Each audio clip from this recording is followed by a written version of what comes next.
What is up, members of my collector corps? It is I, Super Mariozilla, or you could call me Vinny, and today we will be taking a look at the S.H.Figuarts Gamma 1 and Gamma 2 from the movie Dragon Ball Super Hero.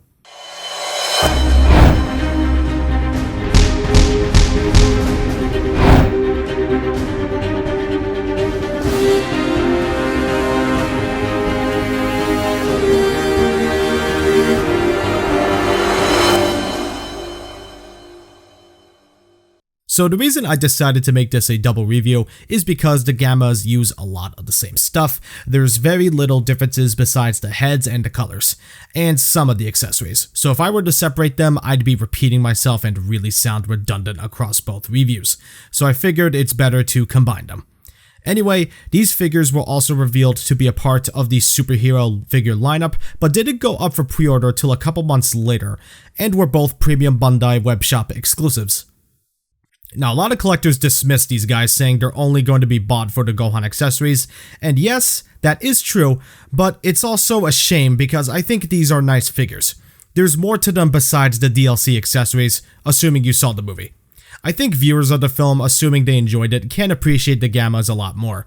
Enough rambling, let's see if the Gammas are worthy of a spot on your Dragon Ball Superhero shelf. So the only differences between the Gammas are the colors of the cape, the numbers, and the heads.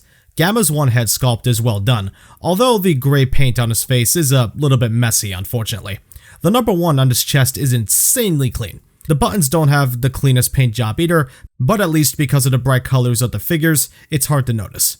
Both figures have the red ribbon logo on their left shoulders, and for how small it is, it's well done. Favorite part on both figures is the belt buckle. It's eye-catching. The sculpt for the clothes is really nice, featuring flap and wrinkle details in all the right places.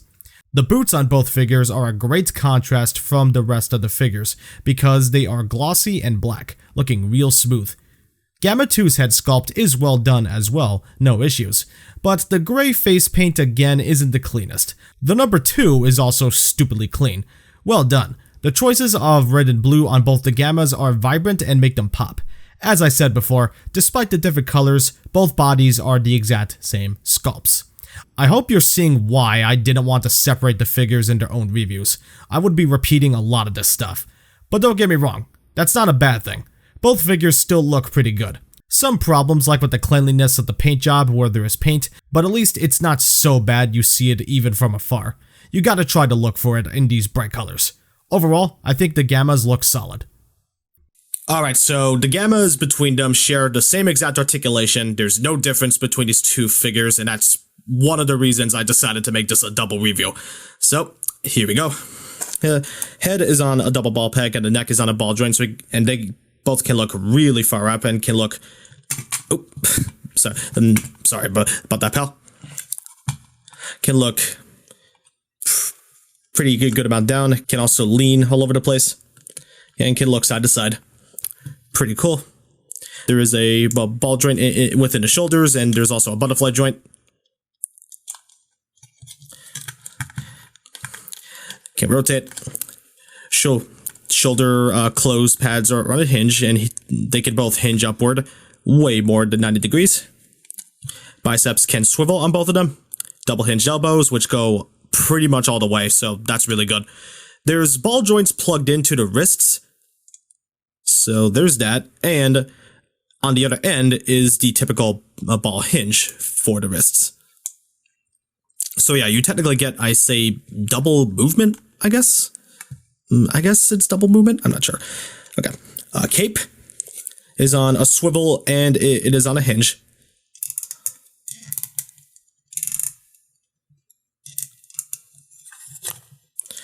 This is how far it could go upward, and it could go all the way downward, obviously. Let me take this off to make this easier. There is movement in the diaphragm right here, and movement in the waist.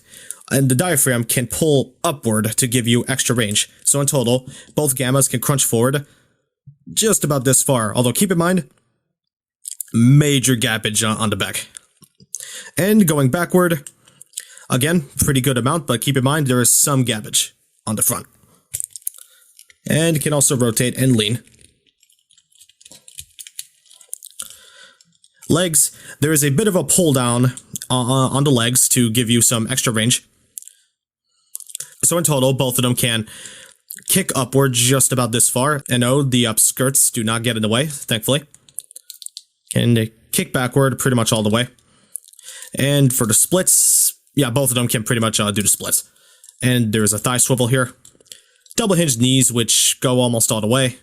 And ball jointed ankles with excellent movement, so they can kick forward, they can kick backward just about this far, and they can kick forward just about this far, which is really good. And we also have pretty darn good ankle rocker and toes on a hinge.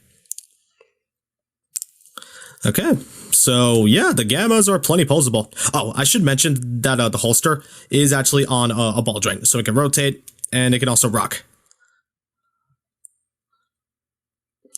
I almost forgot to mention that because it's like so easy to miss.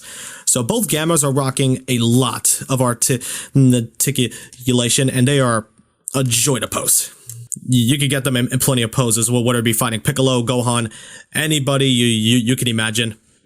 Yeah, these gammas are really fun. Yeah, I was really impressed with how much they can be posed. It's like it's amazing. They're just fun figures to mess around with, which is another reason I can definitely recommend these. They're just fun to pose around. So, yeah, the gammas get my approval.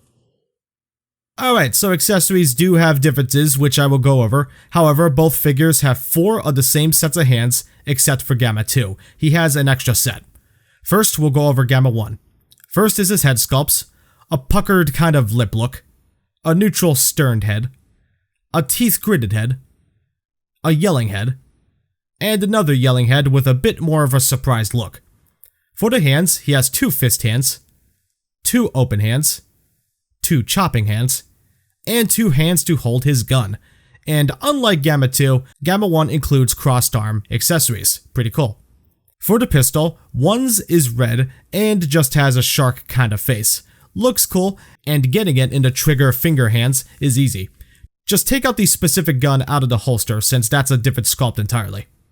Gamma 1 includes a Super Saiyan head for Ultimate Gohan, and man, this yellow does not match the recently released Super Saiyan figures at all. I know they are already not consistent with the colors, but this is the worst case yet. It's so bright, it almost blends in into the white backdrop.